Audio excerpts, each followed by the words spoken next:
എല്ലാവർക്കും നമസ്കാരം. Welcome back to നിയാൻസ്.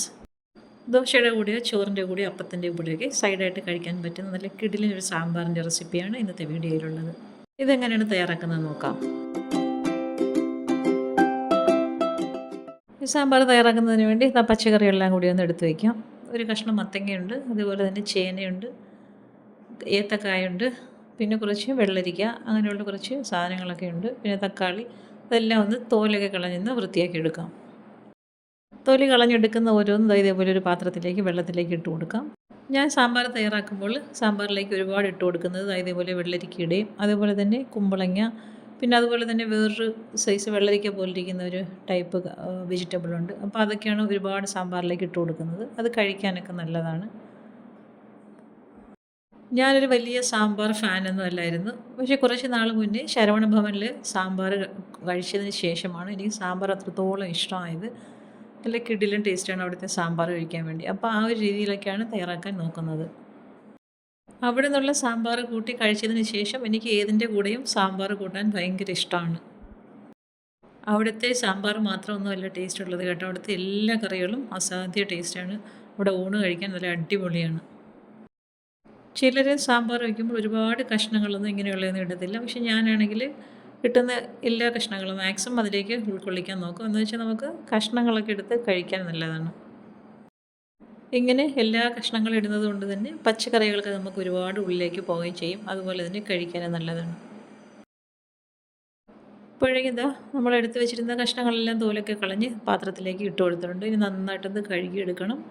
കഴുകിയതിന് ശേഷം എല്ലാം കൂടി ഒന്ന് കട്ട് ചെയ്തെടുക്കാം. അപ്പോൾ അതെല്ലാം നല്ലതുപോലെ ഒന്ന് കഴുകിയെടുത്തിട്ടുണ്ട്. നമുക്ക് ഓരോ കഷ്ണങ്ങളും എടുത്ത് അതിൻ്റെ വലിപ്പത്തിന് നമുക്ക് എങ്ങനെയുള്ള വലിപ്പമാണ് ആവശ്യം ആ ഒരു വലിപ്പത്തിൽ മുറിച്ചെടുക്കാം. അപ്പോൾ മുരിങ്ങയ്ക്ക എല്ലാം കുറച്ച് വലിയ വലിയ പീസസ് ആയിട്ടാണ് ഞാൻ സാമ്പാറിലേക്ക് കട്ട് ചെയ്തിടുന്നത്. ഇതെല്ലാം ഈ ഒരു വലിപ്പത്തിലാണ് കട്ട് ചെയ്തെടുക്കുന്നത്. കുക്കറിലേക്കിട്ട് വേവിച്ചെടുക്കാനായതുകൊണ്ട് തന്നെ കുറച്ച് വലിയ വലിയ പീസസ് ആയിട്ട് ഇട്ടേക്കുന്നതാണ് നല്ലത്. പെട്ടെന്ന് തന്നെ വെന്ത് കിട്ടുകയും ചെയ്യും. കുറച്ച് കഷ്ണങ്ങൾ വലുതായിട്ട് കിടക്കുന്നതാണ് കഴിക്കാനും നല്ലത്. ദോശയ്ക്കോ അപ്പത്തിനോ ഒക്കെ നമ്മൾ സാമ്പാർ തയ്യാറാക്കി വെക്കുന്നത് തലേ ദിവസം തയ്യാറാക്കി വെച്ചിട്ട് പിറ്റേന്ന് എടുക്കാനാണ് ഏറ്റവും നല്ലത്. ഞാൻ നേരത്തെയൊക്കെ സാമ്പാർ വയ്ക്കുമ്പോൾ ഈ മത്തങ്ങയും അതുപോലെ തന്നെ ബീട്രൂട്ടും ഒന്നും സാമ്പാറിനകത്തേക്ക് എടുത്തില്ലായിരുന്നു. പക്ഷേ ഇപ്പോൾ അങ്ങനെയല്ല. ഇപ്പം എല്ലാ കഷ്ണങ്ങളും അതിലേക്ക് ചേർത്ത് കൊടുക്കും. ഈവൻ ബീട്രൂട്ട് വരെ നമുക്കതിലേക്ക് ചേർത്ത് കൊടുക്കാം. അപ്പം ബീട്രൂട്ട് ചേർക്കുമ്പോൾ സാമ്പാറിന് കളറൊന്നും മാറി ഒരു ചുവപ്പ് കളറാകും. ബീട്രൂട്ട് വേണമെങ്കിലും അതിലേക്ക് ചേർത്ത് കൊടുക്കാം.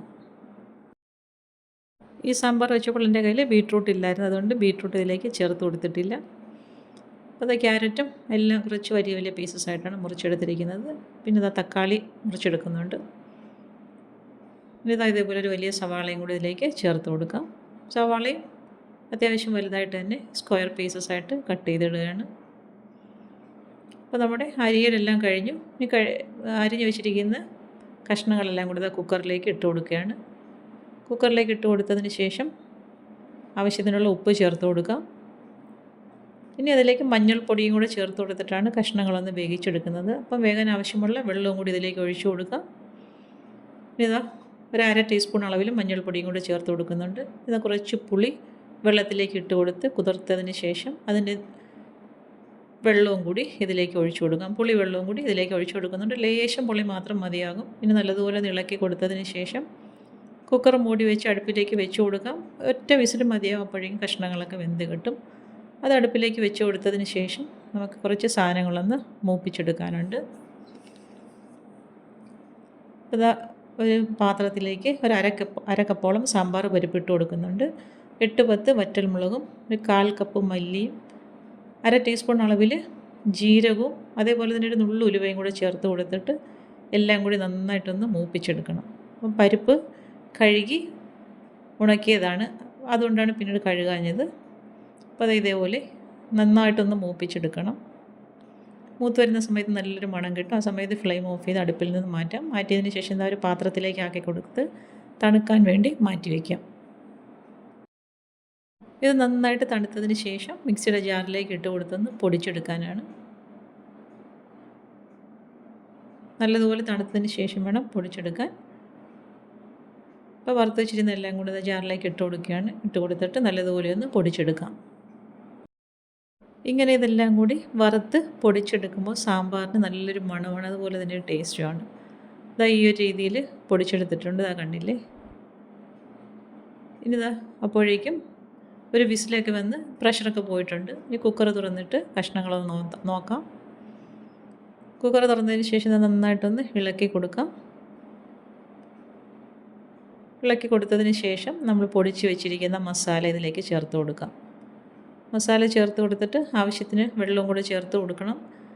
ഇനി നല്ലതുപോലെ ഒന്ന് മിക്സ് ചെയ്ത് കൊടുക്കാം. അപ്പോൾ ആ മസാല അതിൽ സാമ്പാറിൽ എല്ലാ ഭാഗത്തും നല്ലതുപോലെ ഒന്ന് മിക്സായി കിട്ടണം. ഇനി ഫ്ലെയിം ഓൺ ചെയ്ത് കൊടുക്കാം. ഫ്ലെയിം ഓൺ ചെയ്ത് കൊടുത്തതിന് ശേഷം സാമ്പാർ നന്നായിട്ടൊന്ന് തിളപ്പിക്കണം. ഒരു 5 മിനിറ്റോളം ഒന്ന് തിളപ്പിച്ചെടുക്കാം. മസാലയൊക്കെ കഷ്ണങ്ങളിലൊക്കെ നന്നായിട്ടൊന്ന് പിടിച്ച് കിട്ടണം. അത് നന്നായിട്ട് തിളപ്പിച്ചതിന് ശേഷം ഇനി ഇതിലേക്ക് താളിച്ച് കൊടുക്കാം. അതാ വെളിച്ചെണ്ണ ഒഴിച്ച് കൊടുക്കുന്നുണ്ട്. വെളിച്ചെണ്ണ ചൂടായി വരുന്ന സമയത്ത് കടുക് ഇട്ട് കൊടുക്കാം. കടുക് പൊട്ടി വരുമ്പോൾ ചുവന്നുള്ളി ചേർത്ത് കൊടുക്കാം. അതിൻ്റെ കൂടെ തന്നെ ചുവന്നുള്ളി മൂത്ത് വരുന്ന സമയത്ത് കറിവേപ്പിലയും കൂടി ഇട്ട് കൊടുക്കാം. കറിവേപ്പില ഇട്ട് കൊടുത്ത് എല്ലാം കൂടി നന്നായിട്ടൊന്ന് മൂപ്പിച്ചെടുക്കാം.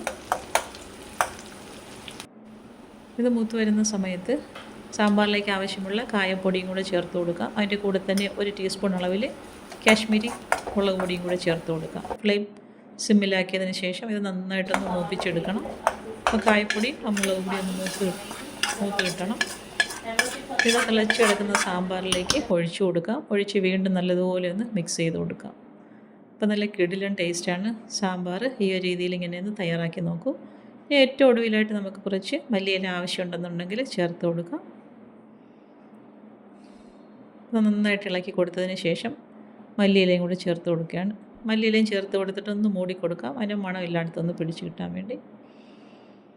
ഇതാ കണ്ടില്ലേ, നല്ല അടിപൊളി ടേസ്റ്റിലുള്ള സാമ്പാർ റെഡിയായി കഴിഞ്ഞു. അപ്പോൾ ഈ ഒരു രീതിയിൽ സാമ്പാർ ഇങ്ങനെ ചെയ്തിട്ടില്ല എന്നുണ്ടെങ്കിൽ ഈ വറുത്ത് പൊടിച്ചിട്ട് സാമ്പാറൊന്ന് വെച്ച് നോക്കുക. നല്ല അടിപൊളി ടേസ്റ്റാണ്. ഇനി നമുക്ക് വേറൊരു പാത്രത്തിലേക്ക് ആക്കി കൊടുക്കാം.